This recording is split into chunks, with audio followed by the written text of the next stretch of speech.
तो आज हम एक ऐसी किस्त की गहराई में जा रहे हैं जिसने सबको अपनी सीट से हिला कर रख दिया था।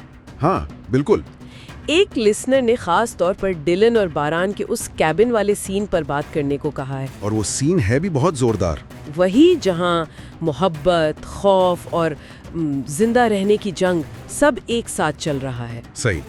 तो सवाल ये बनता है कि जब आप किसी को बचाना चाहते हैं तो क्या आप उन्हें अपने पास रखते हैं या मतलब खुद से दूर भेज देते हैं? चलें इसको देखते हैं। और ये सवाल बहुत अच्छा है।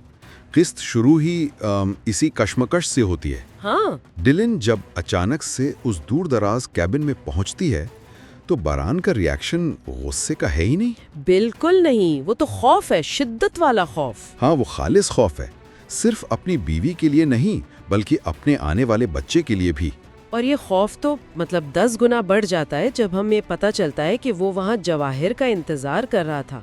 एग्जैक्टली। मुझे जो बात सबसे ज्यादा आप कह लें परेशान कर गई वो बारान का ये बताना था कि जवाहिर ने अपने ही बाप को मार डाला है। हाँ, और वो एक लाइन नहीं थी, उस एक लाइन ने पूरे खतरे की नौयत ही बदल दी।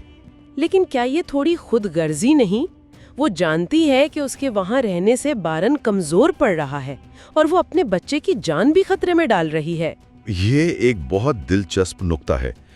यहाँ दिलान का फैसला सिर्फ वफादारी नहीं बल्कि इस ड्रामे के मरकजी ख्याल को दिखाता है कि मोहब्बत अक्सर खुद को खतरे में डालने का नाम है। हाँ, अब ये बहादुरी है या बेवकूफ़ी, यही तो सवाल है जो इस ड्रामे को इतना एंगेजिंग बनाता है। सही।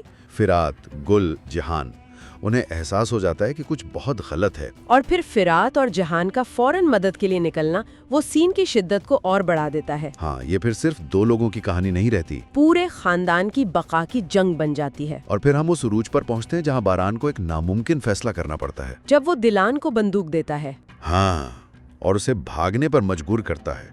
वो मंजर बहुत ताकतवर है। वो उसे मोहब्बत की कसम नहीं देता, वो उनके होने वाले बच्चे की कसम देता है। बिल्कुल।